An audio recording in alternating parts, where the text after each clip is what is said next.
¿Los subsidios eliminan la pobreza? Seguramente has escuchado en toda red nacional, medios, en el mundo occidental en general, se discute esto. ¿En verdad los subsidios a las personas eliminan la pobreza o no? Y quiero dejar algo muy en claro. En este capítulo no se va a discutir si está bien o están mal los subsidios. Solamente si eliminan la pobreza o no. Debemos entender algo.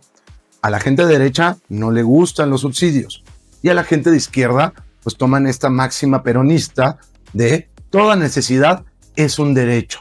La gente de derecha dice, me estás quitando mi propiedad a través de los impuestos, es decir, me estás quitando dinero de lo que pago de los impuestos para dárselo a alguien más. Y la gente de izquierda, pues al final del día lo que buscan es igualdad de resultados. ¿Ok? Si entendemos esa parte, ya, no vamos a discutir si están bien o están mal. Si eres de derecha, pues vas a decir que están mal. Si eres de izquierda, vas a decir que están bien. Hola, bienvenido, yo soy Manu. Gracias por estar en mi canal. A ver, lo primero que tenemos que entender es a qué le vamos a llamar pobreza y a qué le vamos a llamar nivel socioeconómico bajo. Pobreza se va a considerar cuando no tengan un nivel mínimo de ingresos que les permita tener una vida con bienestar. Desafortunadamente ahí viene esa maldita palabra. Es decir, un nivel mínimo de dignidad como individuo. Entonces, tramposamente muchos países lo que han hecho es han reducido el nivel a lo que le vamos a llamar pobreza. O sea, si antes eran 10, lo bajamos a 5 y de un día a otro, simplemente por decreto, ya no son pobres, son socioeconómicamente bajos. ¿Por qué? Porque les estoy dando o brindando algunas cosas en bienestar. Pero al final del día, la persona que está en esa situación sigue siendo igualmente pobre. Por decir, en México hicieron eso. Bajaron lo que se le considera pobreza y dicen, una familia de 4 personas promedio tienen que ganar más o menos $600. Eso, o menos de $600, a eso le vamos a llamar pobreza. Es decir, $150 por persona. Estamos hablando más o menos de $40 por semana. La verdad es que nadie puede vivir con eso. Pero dicen no, porque hay un bienestar, hay un sistema de bienestar, que en este caso son los subsidios. Esa es la primera trampa. Ahora bien, lo que quiero que entendamos es que una familia o una persona en individual, si está subsidiado, no eliminan la pobreza, sigue siendo igualmente pobre, nada más está subsidiado. Y hoy en día lo estamos confundiendo. Por ejemplo, pongámonos a pensar en un adolescente en una familia media. Si por el azares del destino, el proveedor de la familia o los dos papás se quedan sin trabajo, ese niño o ese adolescente de la noche a la mañana cambió de ser clase media a ser pobre. Que una familia, si se queda sin trabajo alguna de las personas, pues lo primero que hacen es hacer un presupuesto. Ya no vamos a salir a comer a restaurantes, ya no vamos a pedir delivery, solo vamos a gastar en lo esencial, etc. Pasa lo mismo. Las personas no han dejado de ser pobres. En el momento en el que el gobierno no les dé el subsidio, siguen estando igualmente pobres. Y dos, no lo están consiguiendo ese dinero por sus propios medios. Entonces, están desamparados o dependen necesariamente de un tercero, que en este caso es el Estado. Entonces, sin entrar a detalles si está bien o está mal el subsidio, siguen siendo pobres. Más bien están subsidiados, que es muy diferente. Por favor, regálame un like, suscríbete para ver nuevos episodios y me encanta conocer sus opiniones. Ahora bien, ¿cómo realmente se elimina la pobreza en un país? Si hemos entendido que para bien o para mal, esa persona sigue pobre, no está subsidiada, pero sigue siendo pobre. Y dos, el hecho de que tú digas que ahora la pobreza es menos dinero, pues no significa que no sigan siendo pobres. Si tú le preguntas a alguien experto en macroeconomía, o un financiero, o un economista en general, te va a decir que solo hay una manera de reducir la pobreza. Pero yo en lo personal y con la experiencia de Latinoamérica, he notado 2 cosas que se necesitan para eliminar la pobreza. Por un lado es la educación. Entre más educado sea tu pueblo, más competitivo es en un mercado global, mejor desempeño tienen, más productividad. De lo contrario, tienes mano de obra pues muy barata, que solo puede hacer cuestiones físicas. Te vuelves un maquilador, un país que solo sirve para maquilar, lo cual es terrible. El problema de la educación es que tarda mucho tiempo.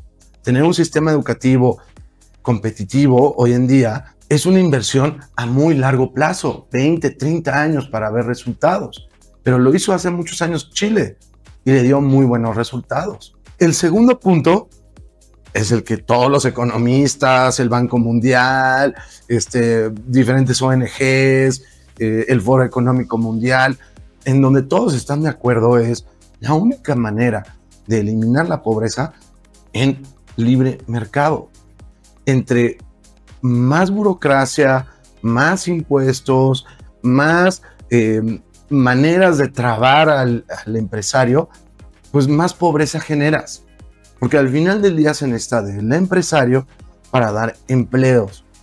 Y entre más empleadores haya, pues más competitivos se vuelven los sueldos. Siempre y cuando sean personas educadas a nivel, ¿correcto?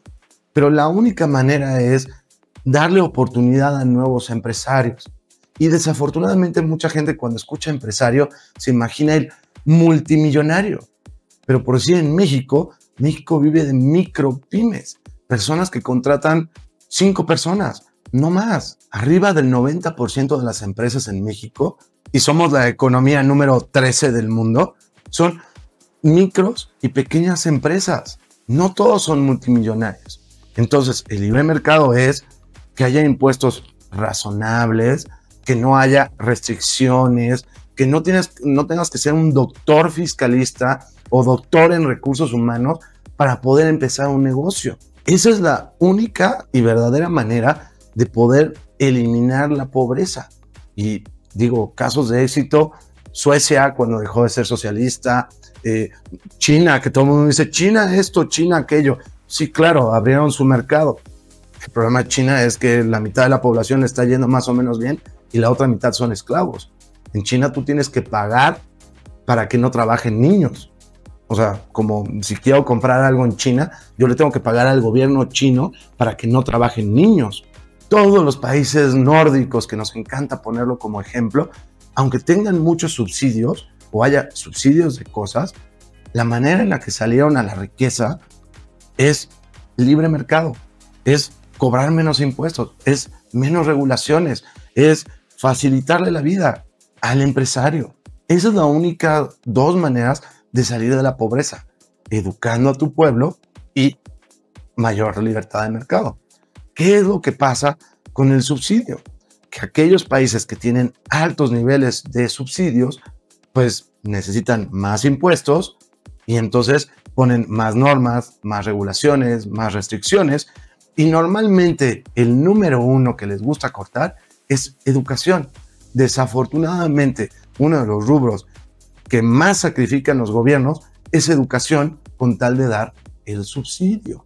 Lo que es una realidad es, para dar esos subsidios, de algún lado tiene que salir el dinero. Entonces, cobro más impuestos y pues sacrifico cultura, sacrifico turismo, sacrifico educación, salud, cosas necesarias.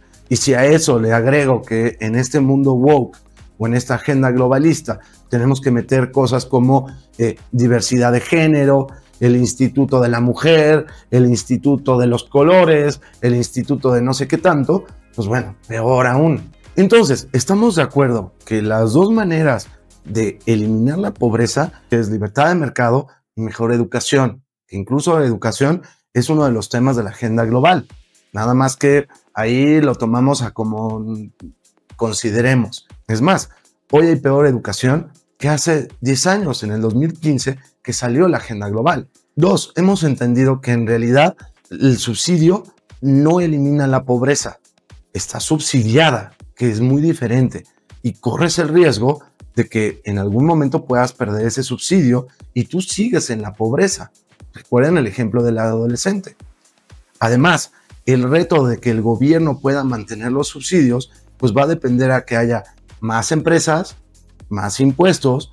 De lo contrario, lo que empiezan a hacer es más deuda o imprimir más moneda, que es aún más peligroso, generando mucho más inflación. 3, hemos estado de acuerdo que lo que hacen muchos lugares de manera muy tramposa es, dicen, no, la diferencia entre pobreza y socioeconómicamente bajo, simplemente reduzco el número. Y entonces de la noche a la mañana tengo menos pobres, pero ellos siguen viviendo en esa miseria.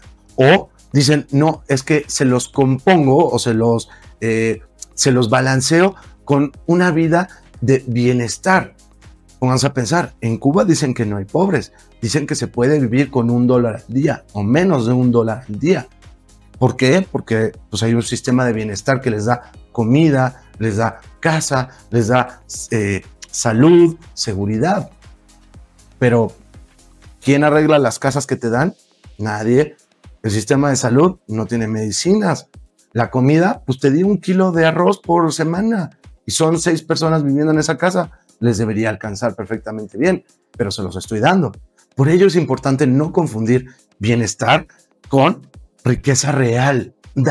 Crear el sistema económico necesario para darles las herramientas para que las personas solitos salgan de la pobreza. O siendo empleados más capacitados que pueden exigir más dinero, dejar de ser solo manufactureros. O la otra es crear un ambiente económico en donde haya mucha innovación, muchos jóvenes emprendiendo. Bueno, jóvenes o adultos mayores. El chiste es que haya emprendimiento, que haya nuevas empresas. Cuando hay muchas personas solicitando empleados, pues empiezan a pagar más.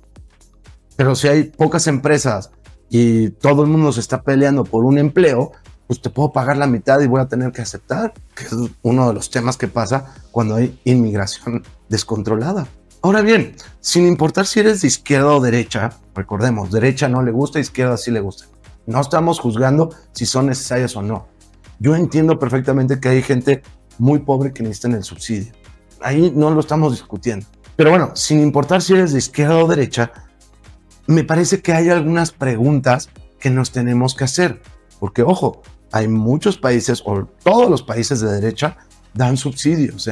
Esto de que no dan ningún subsidio es mentira. Por decir, el campo, país que no da algún tipo de subsidio, que no necesariamente es dinero que le da al campesino, es un país que se queda sin campo. Quizás el subsidio es pagas menos impuestos, o te doy el agua, o te doy mejor infraestructura, o te doy créditos a largo plazo, pero de alguna manera, si no hace ayuda al campo, ese país se queda sin campo. Entonces, es una mentira que los países de derecha no tienen subsidios, pero me parece que sí es bien válido, seas de izquierda o seas de derecha, que hay ciertas preguntas que hacernos. La primera es, ¿a quién o qué va a ser el subsidio? Es decir, muchos países de derecha tienen subsidio a las personas que hayan perdido un empleo. O, ya lo dijimos, el campo.